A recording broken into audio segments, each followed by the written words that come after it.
She had given her virginity to a dying billionaire, never imagining he would survive and come back for her. "You're trembling."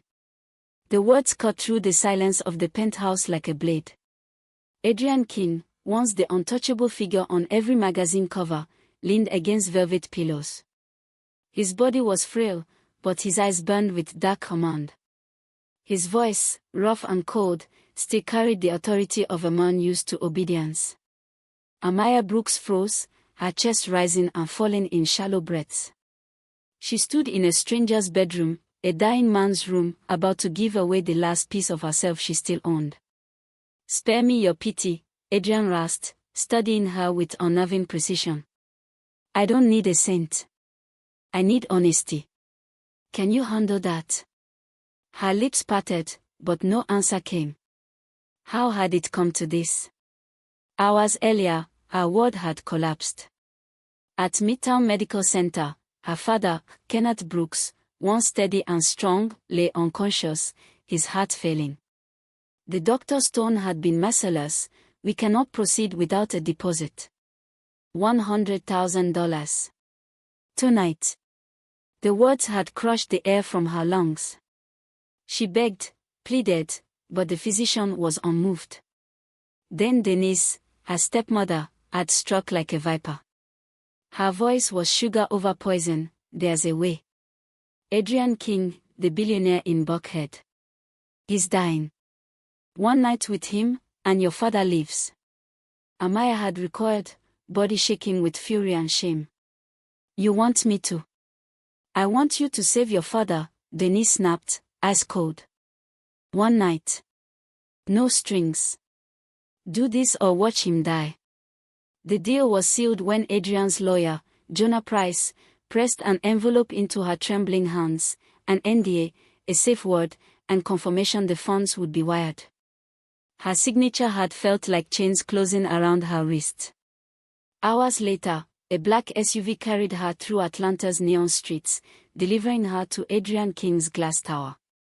Now, here she was, face to face with the man himself. Pale, weakened by experimental treatments, but still radiating command. His dark eyes dared her to walk away. But she didn't. She couldn't. For her father's life, she stayed. The night passed in shadows. No love, no tenderness, just two broken people giving what neither of them should have had to offer. By dawn, it was over. Adrian had kept his word. The money was in her account before she stepped outside, and that very hour, her father was wheeled into surgery. Exhausted, Amaya collapsed into a chair in the hospital lobby. A TV above blared breaking news: billionaire Adrian King near death after experimental treatment fails.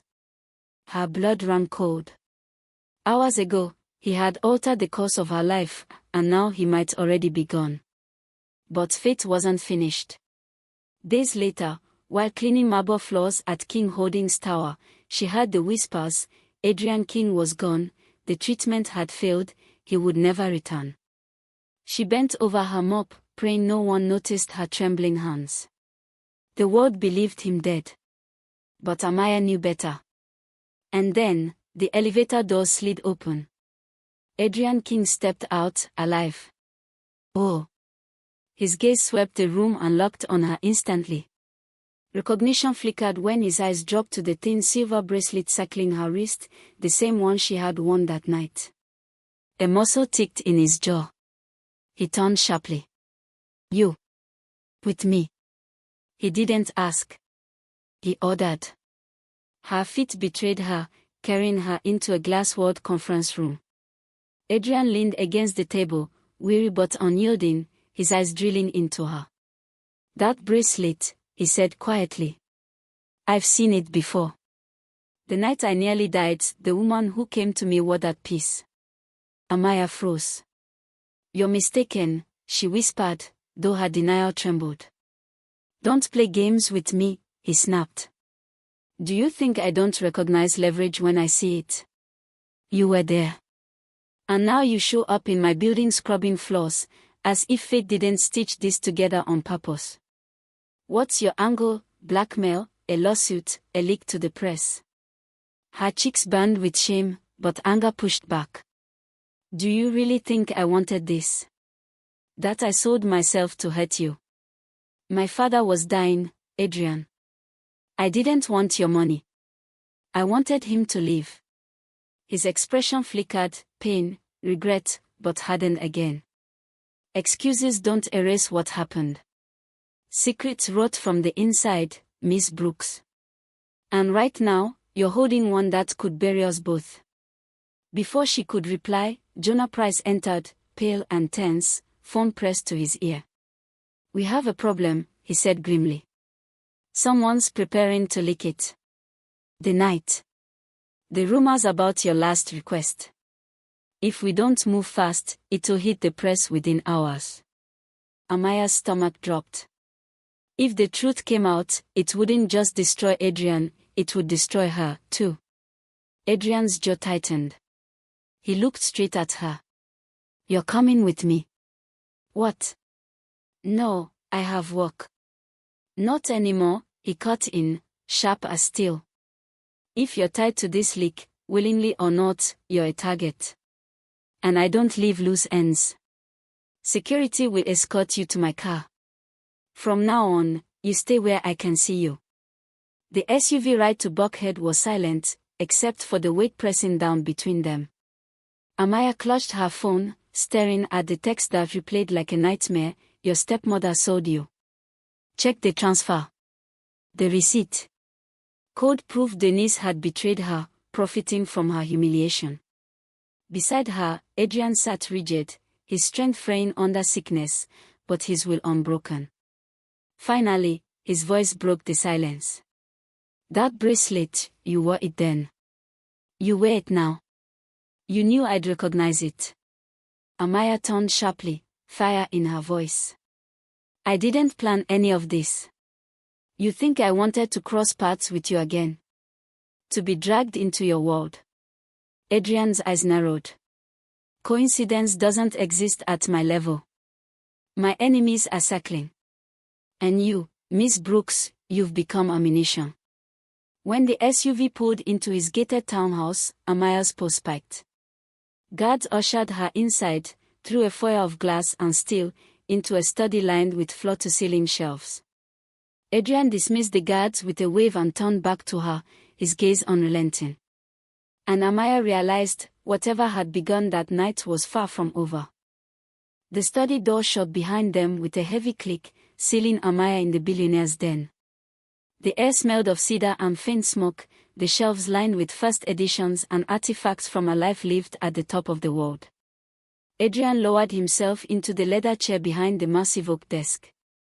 He was pale, his breath uneven, but the intensity in his gaze was undiminished. You know what I hate most about dying, Miss Brooks? His voice was quiet, almost conversational. It makes vultures circle. They smell weakness before the doctors even pronounce the word. He leaned forward, stippling his fingers. And now, someone is circling me. And you? Amaya's pulse stuttered in her ears. I didn't leak anything. I haven't told a soul. His eyes narrowed, dark and sharp. Not even your friend. The girl with the braids. Tasha Reed. Amaya stiffened. How did he know Tasha's name? Adrian's mouth curved, but it wasn't a smile. Miss Brooks, if I can buy a man's silence with a bank transfer, what makes you think I can't buy your life story with a single phone call? You are not invisible to me. Her hands curled into fists. Then why drag me here? If I'm just a liability, let me go. Because liabilities can be repurposed. His voice dropped, the weight of command treading every syllable. The leak isn't random. It has timing. Precision. Someone close to me wants me discredited or dead. And the night you sold me your last shred of innocence. He tilted his head. That night has become their weapon. Amaya's stomach clenched. So what do you expect me to do? Pretend it never happened. His gaze was cold still. No. I expect you to help me bury it, or we both burn. The door opened before she could answer. Jonah Price stepped in, his calm mask cracking with urgency. "It's worse than we thought. A reporter at the Sentinel is preparing to run with its names, details, the deposit trail. They'll spin it into a scandal big enough to kill your board vote next quarter." Adrian's jaw flexed. His empire, she realized, was teetering.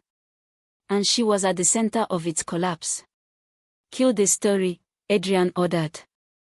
Jonah hesitated. "We've tried. Someone on the inside is feeding them. If I push harder, it will confirm the leak's legitimacy." Adrian stood, slow but deliberate, as though summoning strength from willpower alone. His presence filled the study despite his weakened frame. "Then we changed the game," he said.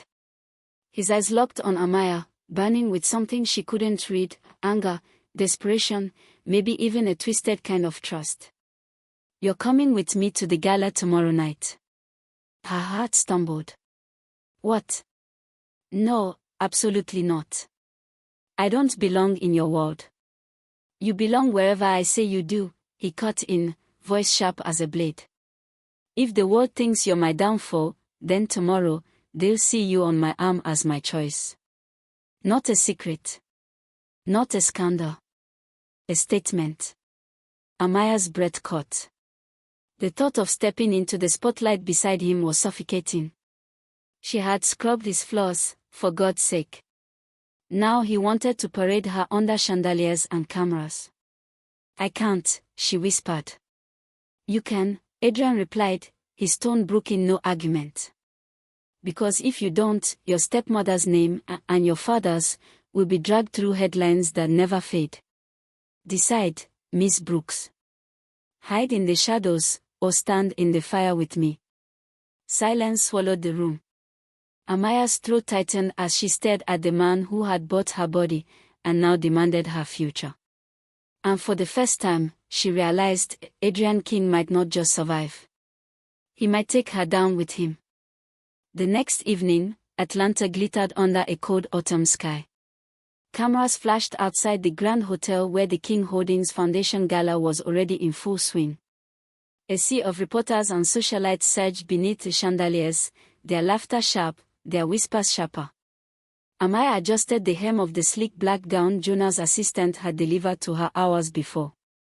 The satin clung to her curves, the neckline daring, the diamonds at her throat borrowed. She had never worn anything so exquisite, and never felt more trapped. Beside her, Adrian King stood tall in a tailored midnight suit.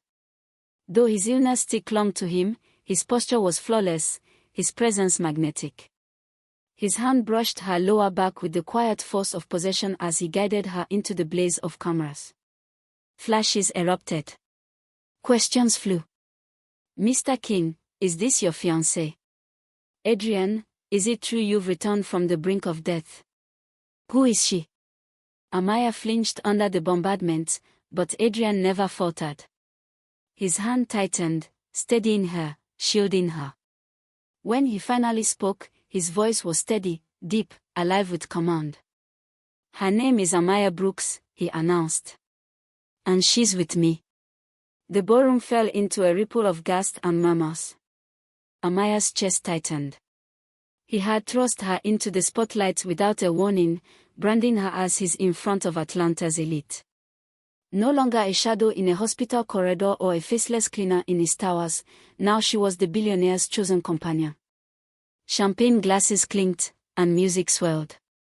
Yet everywhere she looked, eyes followed her, cold, judgmental, hungry for scandal. She forced her chin high, fighting the urge to shrink. "Smile," Adrian murmured, bending close enough for only her to hear. "They smell fear." "I'm not afraid," she whispered back, though her voice trembled. "Good," he said. "Because the wolves are watching." Across the ballroom, Amaya spotted Denise Brooks. Her stepmother was draped in emerald silk, her lips painted in venomous red. She raised a glass in Amaya's direction, a mocking toast, her smile gleaming under the crystal chandeliers. Rage flared hot in Amaya's chest. Denise had dragged her into this nightmare, had stolen from her, had profited from her shame, and now she stood in Adrian King's world like she belonged there. But Denise wasn't the only threat. Jonah wove through the crowd, his phone in hand, his expression grim. When he reached Adrian's side, his words were clipped. "They've moved the deadline. The story drops at midnight." Adrian's jaw hardened. Midnight. That left them only hours to turn a scandal into a weapon. "What story?" Amaya asked, panic tugging at her throat. Jonah's gaze flicked to her, then back to Adrian. "The one that paints you as a dying billionaire desperate enough to buy a woman's innocence for his last night alive." The words felt like a slap. Amaya's vision blurred as humiliation and fear coiled inside her.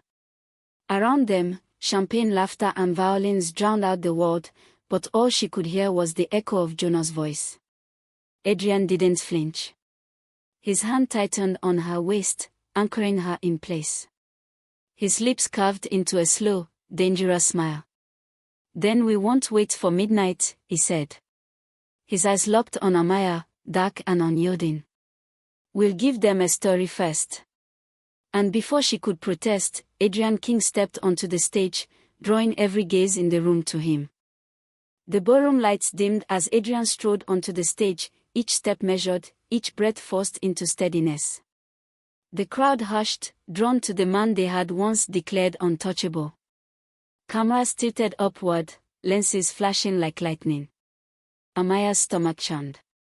She stood frozen at the edge of the stage, every inch of her body aware that her presence was part of his plan.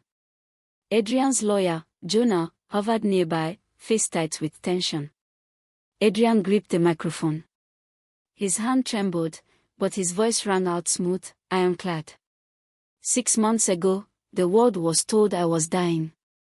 A ripple of murmurs spread through the ballroom. Adrian's dark gaze swept the crowd. "They were right. My body was failing. My enemies sharpened their knives. My empire prepared to divide what I built." He paused, the silence tightening. Then his eyes flicked toward Amaya, pinning her in place. "But life has a way of surprising us. Survival doesn't come cheap. It demands choices." His words curved sharp, deliberate. "And sometimes, it demands the company of someone who reminds you what it means to fight for more than just yourself." The room shifted, whispers igniting like wildfire. Heads turned toward Amaya, speculation sparking behind jeweled masks of wealth. Her knees trembled. She could feel Denise's eyes burning into her from across the room. Adrian leaned into the microphone, his voice lowering, intimate but powerful enough to reach every corner. "I will not apologize for surviving. And I will not hide the woman who stood at my side in the darkest night." Amaya's breath hitched. He wasn't denying it. He wasn't burying the truth, he was reframing it. "This," Adrian continued, extending a hand toward her, "is Amaya Brooks. You may know her name soon enough, but understand this, she is not a scandal. She is a reminder that even a king is nothing without someone willing to stand beside him."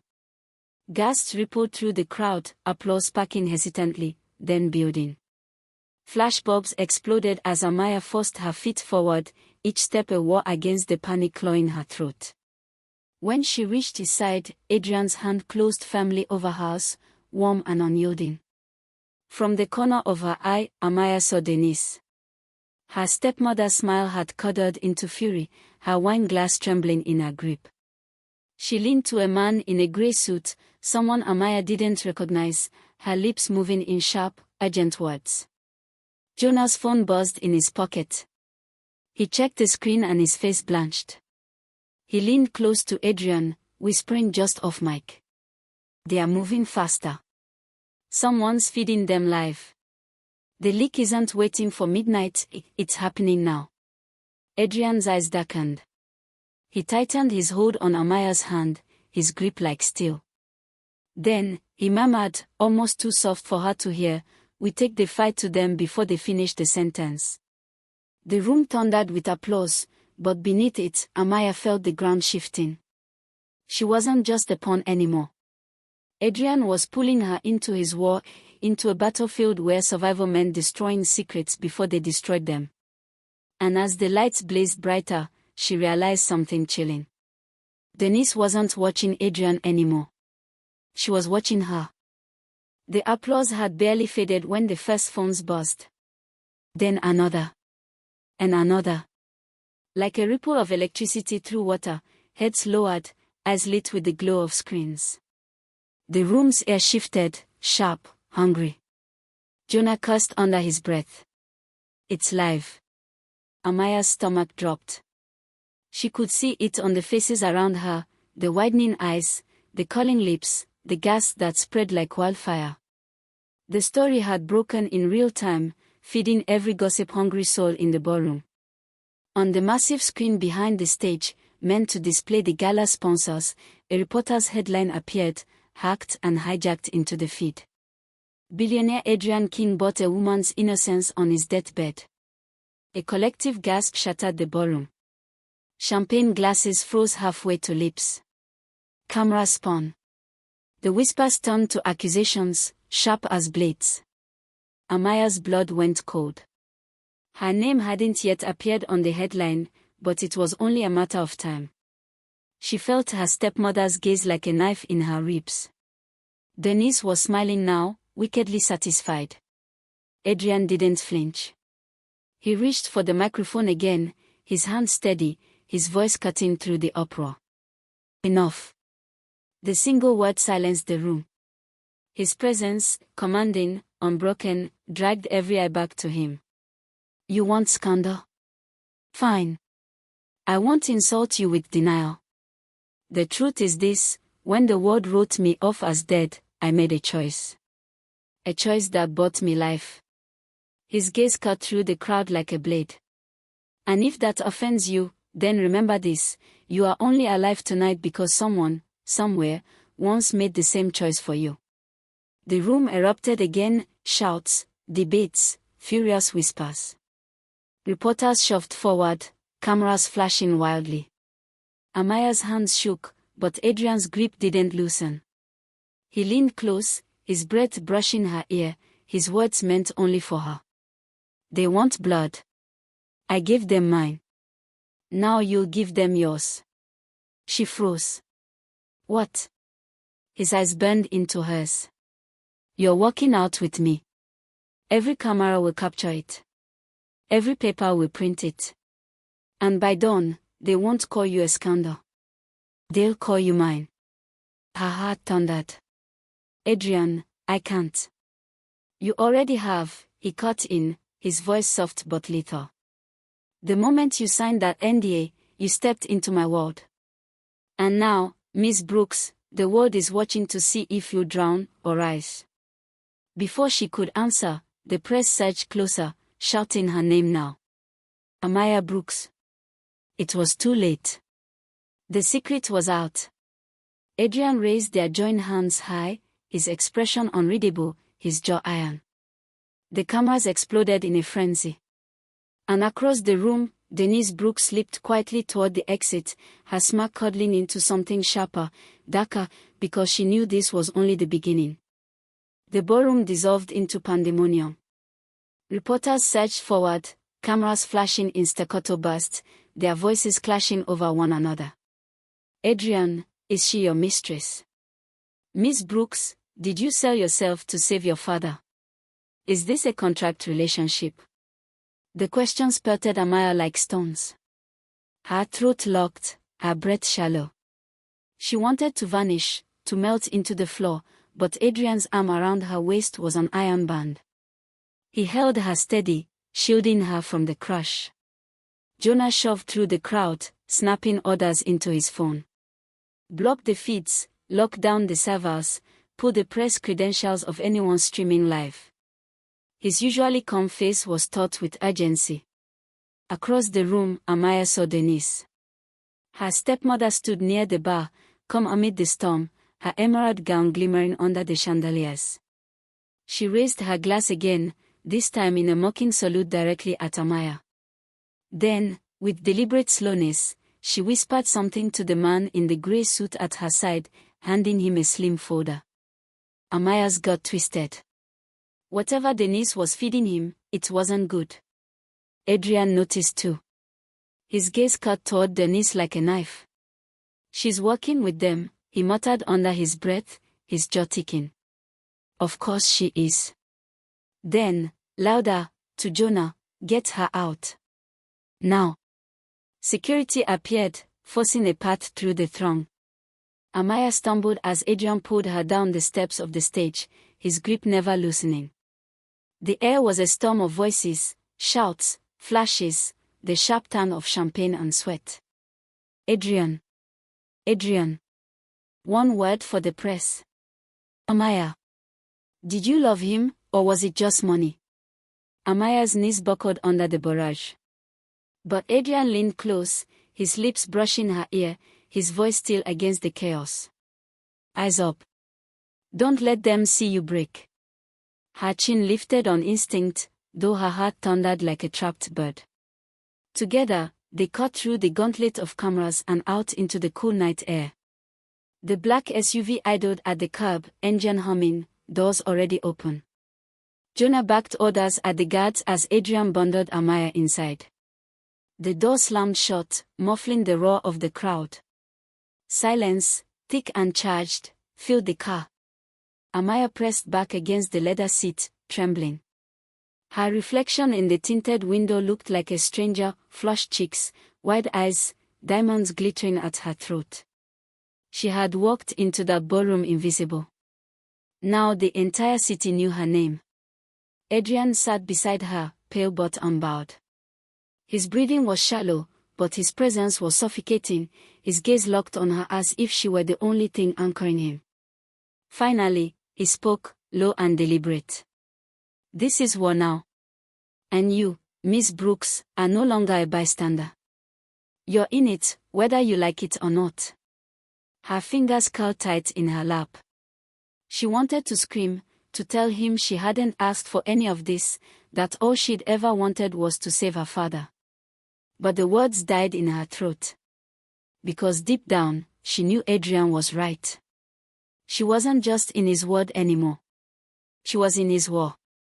And wars demanded casualties. The SUV lurched forward, city lights streaking across the tinted glass. The chaos outside faded, but inside, the silence thickened, dense enough to choke. Adrian's chest rose and fell in measured control, but his eyes never left her. They pinned her like a specimen under glass, unreadable and relentless. Amaya turned her face toward the window, trying to breathe. Her heart was a drum, hammering against her ribs. She whispered, barely audible. "I didn't ask for this." His head tilted slightly, as though she'd just told a joke. "Neither did I. Yet here we are." Her hands balled into fists. "Don't twist this. You think I wanted you in that spotlight?" His voice cut sharp, quiet but lethal. "Do you think I enjoyed watching every vulture in that room tear into you? Into us? If I hadn't claimed you, they would have destroyed you before the night ended." Her throat burned. "Claimed me," she spat. "Like property. Like some trophy you can parade around to silence the whispers." Something flickered in his eyes then, anger, but beneath it, a flash of something raw. Something that almost looked like pain. "You think this is about pride?" His voice cracked, just once, before hardening again. "I'm dying, Amaya. Slowly, publicly, surrounded by enemies who'd rather see my corpse than my legacy. And now they've dragged you into it. You're standing in my fire." The word slammed into her. She shook her head, tears threatening. "I never wanted your fire. I only wanted my father safe. I wanted to go back to my life, to be invisible again. But you've made that impossible." Adrian leaned closer, until she could feel the heat of him, the faint tremor in his body he tried to hide. His eyes burned into hers. "Invisible." His voice was a whisper now, dark and intimate. "You were never invisible to me." Her breath caught. The car hummed around them, the city a blur outside, Jonah silent in the front seat, pretending not to hear. For one suspended second, Amaya forgot the scandal, the headlines, Denise's smirk. All she could feel was the gravity of him, dying, furious, unyielding, and the terrifying pull he had on her. But then Adrian pulled back, mask snapping into place, his tongue clipped and cold. Choices, Miss Brooks. You have to. He held up 2 fingers. Walk away now, and they will eat you alive by dawn. Or stay in this war with me. Stand by me. And I'll make sure no one ever dares speak your name without trembling. Her stomach twisted. Both doors felt like traps. What if I don't want either, she whispered. His lips curved into the faintest, cruelest shadow of a smile.